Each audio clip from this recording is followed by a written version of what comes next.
తెలంగాణ రాష్ట్ర రాజకీయాలను ఒకసారి చాలా క్లారిటీగా కూడా అబ్జర్వ్ చేసే ప్రయత్నం చేద్దాం.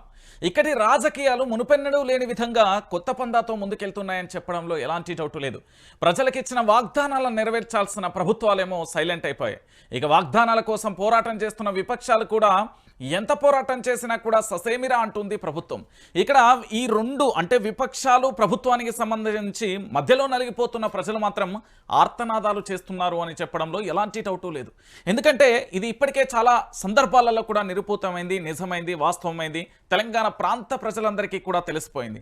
ఎలా అంటే ఇప్పటి వరకు 119 అసెంబ్లీ సెగ్మెంట్లకు సంబంధించి 33 జిల్లాలకు సంబంధించి పూర్తిగా కూడా మనం చూసాం. ప్రతి జిల్లాకు సంబంధించి జరిగిన పరిణామాలు కానీ, జిల్లాలకు సంబంధించిన సరిహద్దు ప్రాంతాలకు కానీ, రాష్ట్రాలకు సంబంధించిన లోగోలను మార్చే తీరు కానీ, దాంతోపాటు తెలంగాణ తల్లి విగ్రహ విషయంలో కానీ, సో మొత్తానికి ఇదే జరిగింది. కానీ ముఖ్యమంత్రికి తెలియని కొన్ని తప్పిదాలను కూడా ఈరోజు నేను చెప్పే ప్రయత్నం అయితే చేయబోతున్నాను. ఎందుకంటే ఇప్పటి వరకు చాలా వరకు ముఖ్యమంత్రి నేను అన్నీ చేస్తున్నానని ఆలోచనలో ఉన్నారు. కానీ ముఖ్యమంత్రి ఏం చేయుచున్నారు, ఏమి చేయట్లేదో కూడా కాస్త వివరంగా చెప్దాం. అయితే ఇప్పటి వరకు మీరేమనుకున్నారు?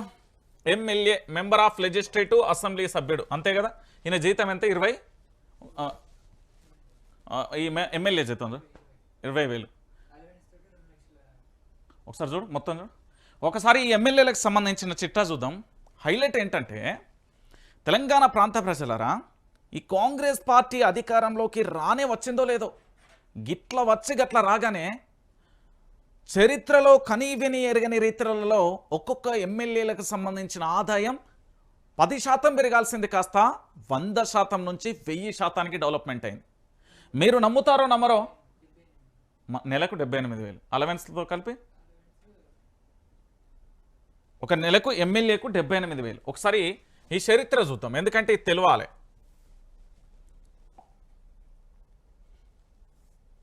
$78,000 అంతేగా.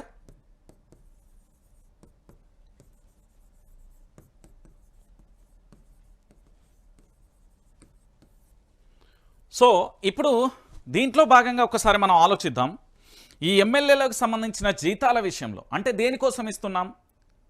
వీళ్ళు ప్రజలకు సేవ చేయడానికి వీళ్ళకు జీతభత్యాలు కల్పిస్తూ, వీళ్ళకు మనం ఏమేమి ఇస్తామో తెలుసా? ఒక కారు ఇస్తాం, దీనికి సంబంధించిన అన్ని రకాల వనరులు మనమే ఇస్తాం. దీంట్లో భాగంగా మీరు అనుకుంటారో లేరో కానీ డ్రైవరు, గన్మెను, అంటే డ్రైవర్ను వాళ్ళు పెట్టుకుంటారు, గన్మెన్లు అయితే ఇస్తాం. దాంతోపాటు పిఏలు, పిఆర్ఓలు,